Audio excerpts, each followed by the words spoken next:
Fala pessoal, tudo bem com o senhor e a senhora? Está estudando muito, está fazendo exercícios, está fazendo questões? Pois é, vamos continuar nossa aula dos direitos e garantias fundamentais do Estatuto do Idoso. Agora nós vamos para o próximo capítulo, que é da educação, da cultura, do esporte e do lazer. Deixei meu Instagram aí, no cantinho, Delta Bernard Rabelo. Você me seguir lá também, tem meu Instagram pessoal, Bernard Rabelo. Pode pedir para seguir lá. Aqui, pessoal, a gente vai tratar agora dos direitos e garantias fundamentais, vai continuar tratando, mas agora o capítulo 5º, que é da educação, cultura, esporte e lazer. No artigo 20, a gente tem aqui que a pessoa idosa tem direito à educação, cultura, esporte e lazer. E o 21 já traz que o poder público criará oportunidades de acesso à educação com adequação do material didático, metodologia e currículo diferenciado. Por que disso, professor?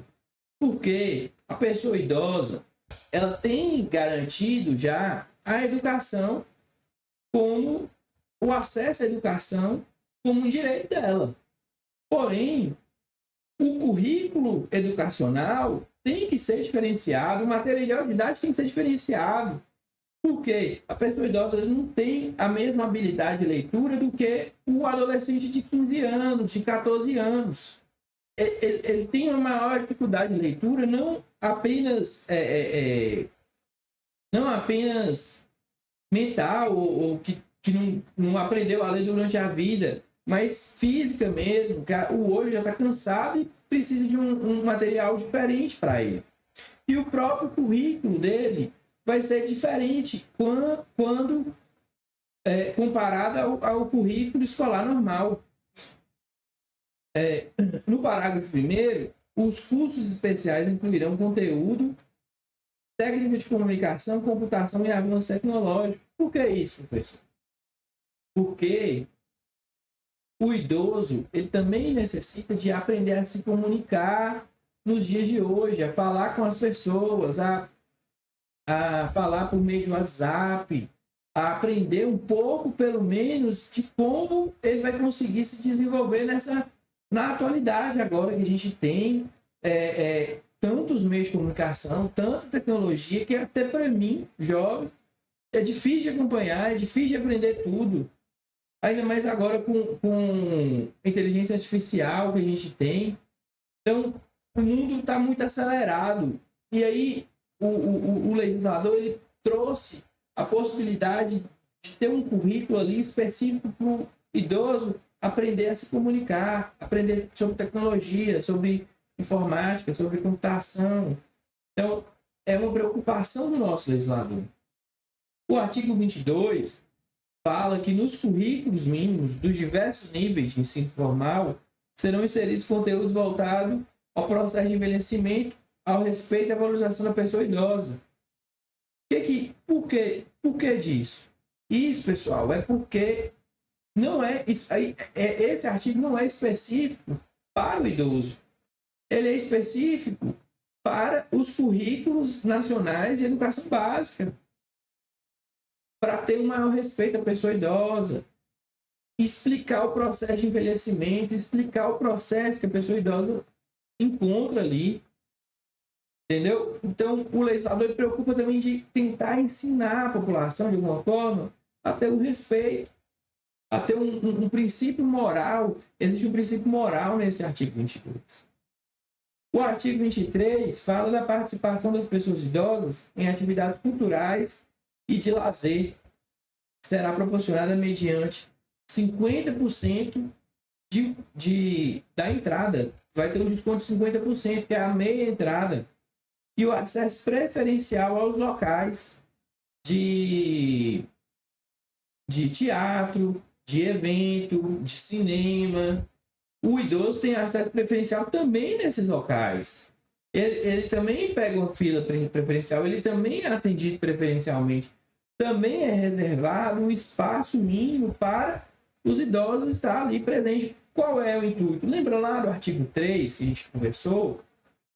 Que é o quê? que é a proteção, a preferência na verdade, não é o artigo 3, quando a gente falou que o idoso ele vai ser inserido na comunidade, a preocupação do legislador de inserir o idoso ali na comunidade, na sociedade. Então, ele dá um desconto e ele também dá um acesso preferencial, garante ao idoso, garante à empresa o lugar que o idoso tem de ocupar ali naquele meio. O artigo 24, pessoal, fala que os meios de comunicação manterão os espaços ou horários voltados às pessoas idosas com finalidade informativa, educativa, artística e que cuide do processo de envelhecimento. O que acontece com isso? O legislador está trazendo aqui para a gente que os meios de comunicação se preocupem também, volte também a preocupação dele, o olhar dele às pessoas idosas, que seja de maneira informativa, que ele incentiva ao poder privado, a comunicação, a garantir que o idoso seja lembrado, seja guardado, resguardado na nossa sociedade. O artigo 25 fala que as instituições de educação superior ofertarão às pessoas idosas cursos e programas de extensão, presenciais ou à distância, atividades formais e informais. O poder público apoiará a criação de universidades abertas para pessoas idosas. Mais uma vez, o poder público traz aqui para as instituições de ensino superior, seja ela privada ou pública, ele não especificou, então, para a instituição privada ou pública, ele traz um mandamento para que o empresário, para que o dono da universidade, para que o reitor da universidade crie programas para incentivar os idosos a participar do ambiente acadêmico.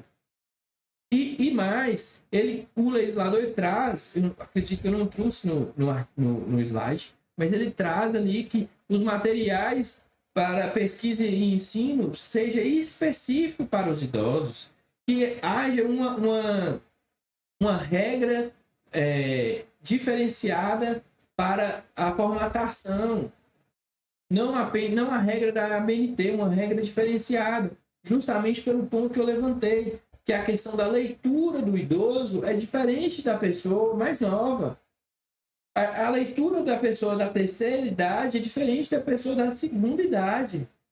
Na verdade, quanto mais o processo de envelhecimento da nossa vida passa, mais dificuldade de leitura é o normal para nós. Então, o legislador ele se preocupa com isso, ele traz um mandamento legal para que as instituições de ensino superior cuidem dos idosos. Do direito, o capítulo 6, agora nós vamos tratar da profissionalização e do trabalho. O legislador ele se preocupou em inserir o idoso, a gente já viu, na cultura, no ensino superior.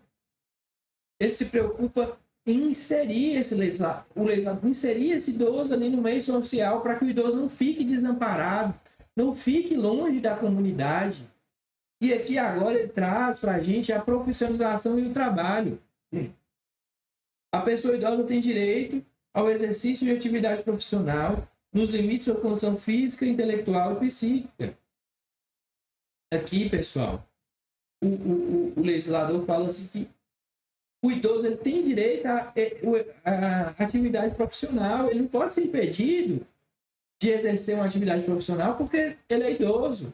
Ele não pode ser impedido de exercer uma advocacia porque ele é idoso, porque exercer a profissão de um caixa de supermercado, lecionar porque ele é idoso. Ele tem a liberdade de exercer o trabalho, e o trabalho é dignificante. Ainda mais para uma pessoa idosa. É muito importante o trabalho. Se sentir útil é muito importante. Então, pessoal, aqui no artigo 27, vai trazer que na admissão da pessoa idosa é vedada qualquer discriminação, fixação do limite máximo de idade, inclusive no caso de concurso público. Não existe limite de idade na maioria dos concursos públicos. A gente vai ter um ou outro especificamente, que seria no caso de polícia militar, policial em geral, exército. Existem os limites de idade. Mas, na maioria dos concursos públicos, é vedado, é proibido. É proibido colocar um limite de idade. Por quê? Porque o legislador brasileiro, a nossa Constituição garantiu, o legislador especificou que o idoso tem que ser inserido no meio do mercado de trabalho. Então, é uma garantia que esse idoso tem de estar presente ali no meio do mercado de trabalho. Inclusive para concurso. Eu coloquei aqui ressalvar a natureza do cargo, e que nos concursos públicos ainda, pessoal, é importante dizer isso, que ainda tem um critério de desempate. Qual é o critério de desempate? Quem tem a maior idade. Quem tem a maior idade haverá, né,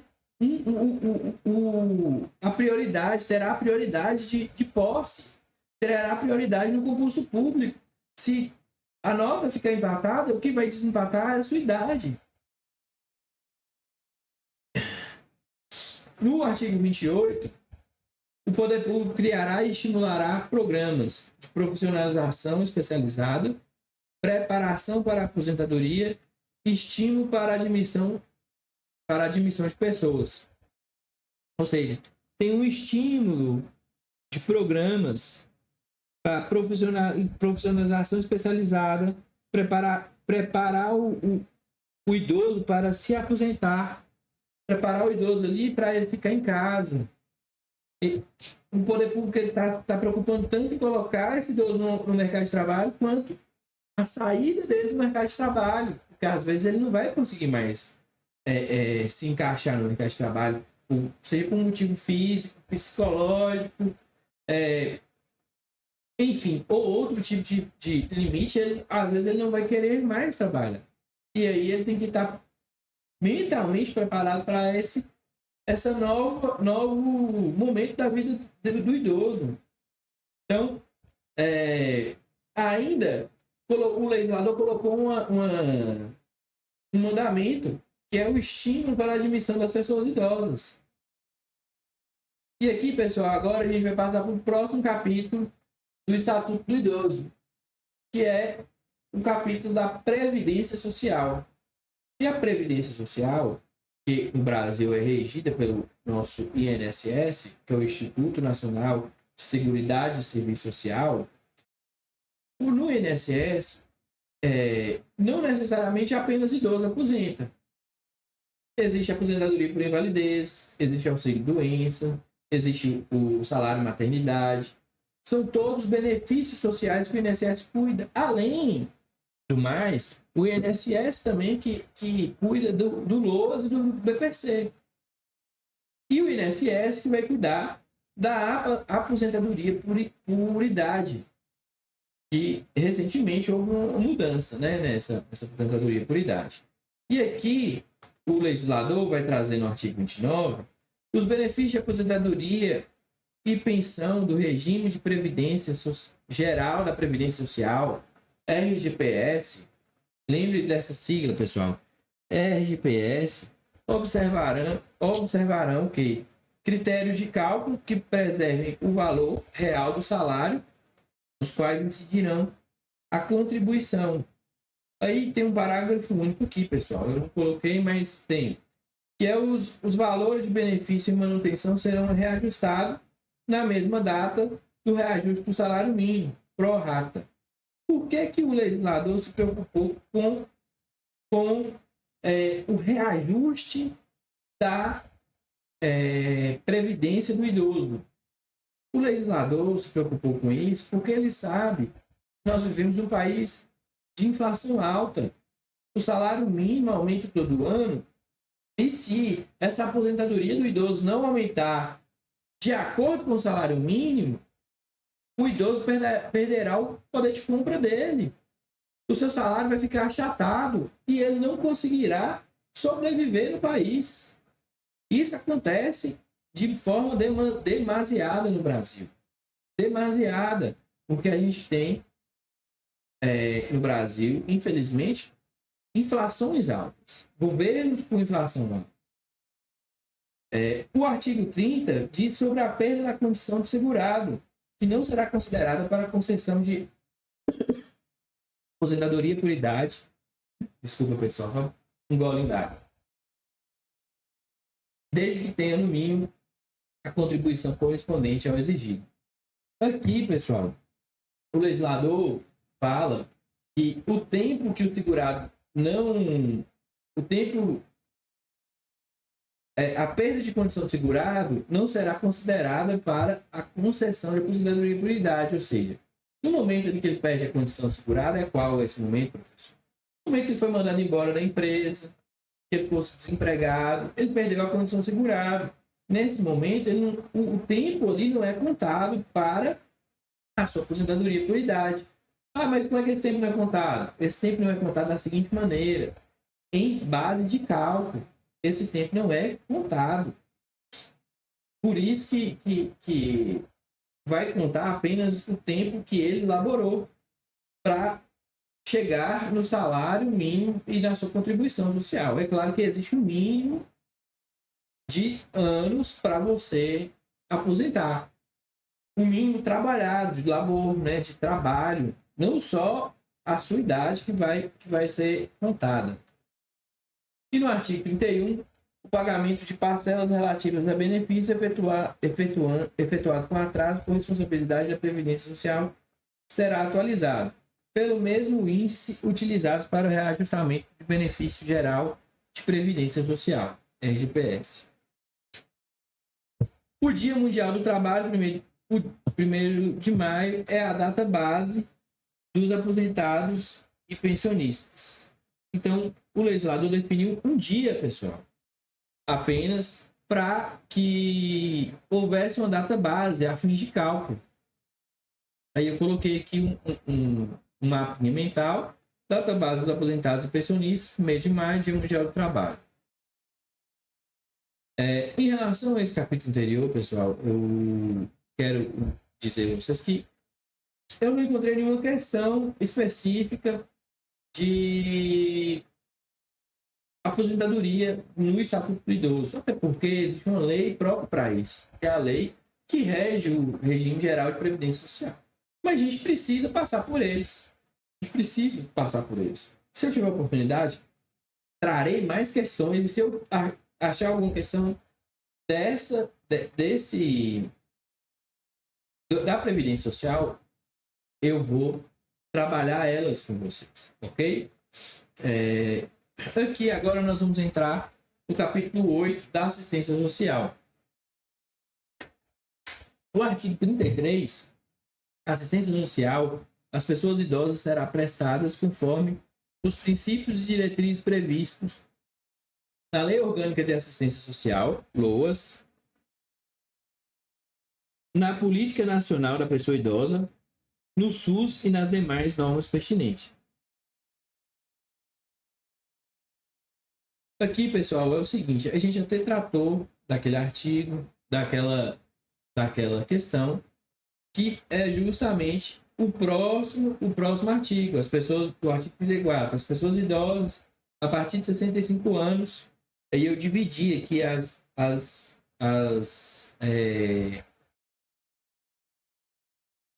o artigo, né? As pessoas idosas a partir de 65 anos que não possuem meios para se prover sua subsistência, nem de tê-la provida por sua família, é assegurado um benefício mensal de um salário mínimo nos termos do LOAS.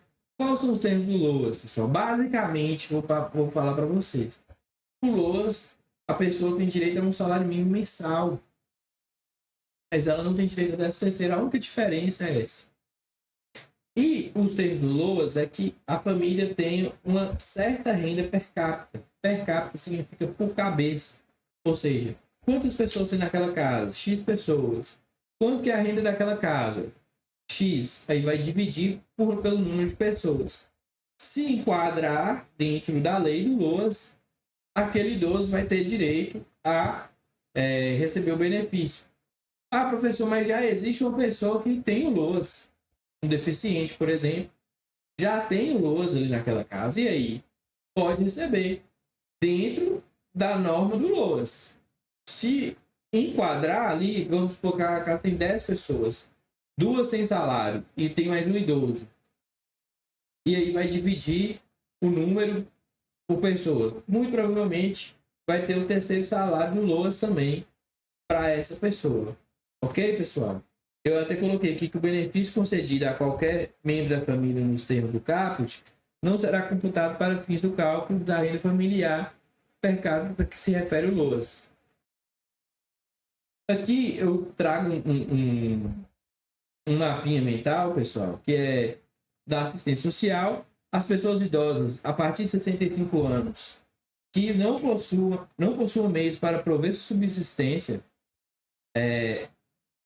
nem tê-la provida por sua família, é assegurado um benefício mensal de um salário mínimo e o benefício já concedido, né, que é esse parágrafo único, já concedido a um membro da família, não será computado para fins do cálculo de renda familiar. Ou seja, aquele cálculo que eu falei, o salário já recebido por LOAS por outro membro da família não é calculado para a concessão do novo LOAS para o idoso. Ok, pessoal? Todas as entidades de longa permanência ou caso lá são obrigadas a firmar contrato de prestação de serviço com a pessoa idosa. O que está dizendo aqui? Que as entidades de longa permanência, ou caso lá, eles têm que fazer um contrato de prestação de serviço para aquela pessoa idosa. Não é apenas pegar a pessoa idosa e colocar ela ali. Tem que haver um contrato, tem que haver a anuência da pessoa idosa, quanto que vai pagar por mês. Então, é lei que haja esse contrato. Parágrafo 1º. No caso de entidade filantrópica, o caso lá, é facultada a cobrança de participação da pessoa idosa no custeio da entidade. Ou seja, é facultada. Pode ou não custear aquela entidade ali filantrópica. Pode ajudar, né? O idoso que mora dentro dela ali, ela pode ou não ajudar. Não é obrigatório. E o parágrafo 2º fala que o Conselho Municipal da Pessoa Idosa ou o Conselho Municipal da Assistência Social estabelecerá na forma de participação prevista no parágrafo 1º desse artigo, não podendo exceder a 70%, ou seja, no caso da entidade filantrópica, diferente das entidades privadas, a entidade filantrópica, ela poderá será facultado, na verdade. O idoso poderá pagar até 70%. Poderá ser custeado pelo pagamento de idoso. Os 30% tem que ser de outros recursos, né? Se a pessoa idosa for incapaz, caberá ao representante legal de firmar o contrato que se refere o caput desse artigo. Ou seja, entra de novo lá atrás que a gente falou do curador, do familiar, quando a gente falou da assistência à saúde. Aqui, se o idoso é incapaz, a sua família vai ter que tomar a decisão de levar ela à instituição privada e firmar o contrato com a instituição privada para que essa instituição cuide desse idoso, cuide do seu ascendente. Essa também é uma forma de cuidar do seu ascendente. Essa também é uma forma do familiar ali estar prestando o cuidado do seu ascendente, do seu pai, do seu avô, enfim. O acolhimento de pessoas idosas em situação de risco social por adulto ou núcleo familiar caracteriza a dependência econômica para efeitos legais. O legislador quis trazer aqui, pessoal, que existe uma dependência econômica para aquela pessoa ali que é responsável por cuidar da pessoa idosa. E aí agora nós vamos entrar no capítulo 9 da habitação. O que o legislador vamos trabalhar agora? Nós vamos trabalhar no direito do idoso da sua moradia própria. E que nos casos que a gente vai ver, né, no dia a dia, de programas como Minha Casa Minha Vida, o idoso vai ter a prioridade ali, mais uma vez, o idoso tem a prioridade e a reserva legal de 3% de todas as moradias. O legislador se preocupou com isso. Por quê, professor? Porque o legislador ele quis incentivar ali o idoso ter uma casa própria, ter o seu lar, para que a família esteja próxima, para que ele seja inserido. É sempre essa ideia, pessoal. Inserido com a família, inserido no meio comunitário. Porque no momento que ele vai para uma situação de asilo, ele sai do meio comunitário para viver ali dentro daquele asilo. Porque nem sempre a comunidade é presente dentro dos asilos. Nem sempre a comunidade é presente dentro dos hospitais, por exemplo, também, ou dentro dos presídios. A comunidade, ela por vezes, né, se esquece do seu papel social, moral. Então, o legislador cria mecanismos de ajudar que esse idoso se permaneça no meio familiar, permaneça no meio comunitário. A pessoa idosa tem direito à moradia digna no seio da família natural ou substituta. Falei que sobre a família natural ou substituta, uma família que deseja ali cuidar desse idoso. Desacompanhada de familiares, se ele desejar ser desacompanhado de familiares, ou instituição pública ou privada. Parágrafo 1º. A assistência integral na modalidade de longa permanência será prestada quando inexistência de grupo familiar ou casalar, abandono, carência de recursos financeiros próprios ou da sua família.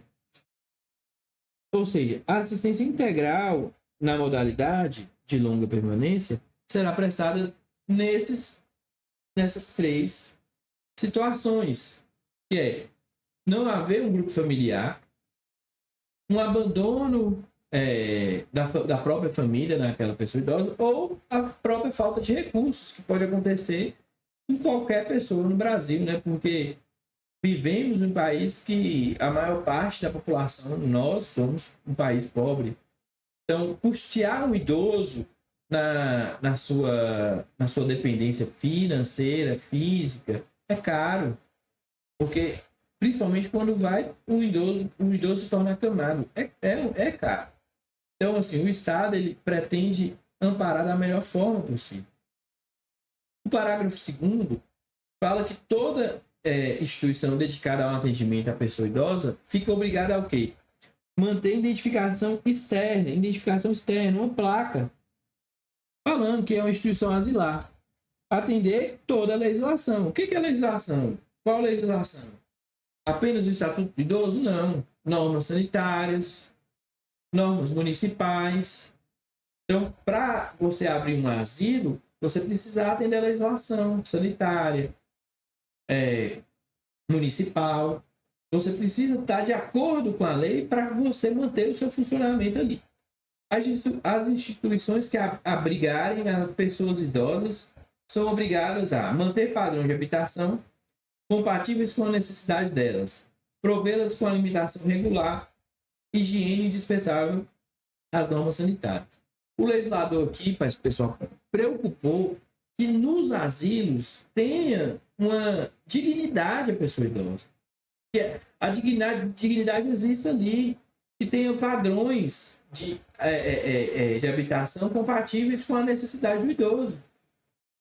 Exemplo, banheiro, tem que ter o lugar de segurar, corrimão, rampa, acesso. O acesso tem que ser largo para passar a cadeira de roda. Então, a pessoa ali, no momento de construir um asilo hoje, no caso, ele tem que atender aos padrões legais para realizar essa construção. O artigo 38 diz que é o que eu havia falado, né? Nos programas habitacionais públicos ou subsidiados com recursos públicos, a pessoa idosa goza de prioridade na aquisição do imóvel para moradia própria, observando o seguinte: 3% reserva de pelo menos 3% das unidades para as pessoas idosas. Implantação de equipamento urbano. O que é um equipamento urbano, professor? Equipamento urbano é o que eu já tinha comentado com vocês. Aquelas academias ao ar livre é um equipamento urbano. A própria rampa no passeio é um equipamento urbano. Então, o legislador ele se preocupa em ter uma implantação de equipamentos urbanos que preocupa com o idoso. Ou seja, o construtor, o arquiteto, o urbanista, né, ele vai preocupar ali de atender ao idoso. Porque senão essa obra pode ser embargada judicialmente se ela não haver nessa preocupação. Eliminação de barreiras arquitetônicas. Já falei sobre isso aqui, urbanísticas. É a rampa, é o corrimão. Então, o arquiteto urbanista, ele deve se preocupar com isso. E os critérios de financiamento compatíveis. Parágrafo único. As unidades reservadas para atendimento a pessoas idosas devem situar-se preferencialmente no térreo. No caso de apartamento, pessoal, o legislador se preocupou que o reservado para o idoso seja no térreo, porque facilita a entrada do idoso. Não necessita de andar, ter escada. Mesmo havendo elevadores, né? Não necessita de escadas. Então, o legislador ele tem essa preocupação geral com o idoso. Nas minúcias, eu falei que a gente ia andar pelas minúcias. A gente está andando pelas minúcias. Pessoal, vou passar aqui. O próximo capítulo vai ser o transporte, o último capítulo dos direitos fundamentais. E aí, vou me ater aqui rapidamente, porque depois do transporte, a gente já entra.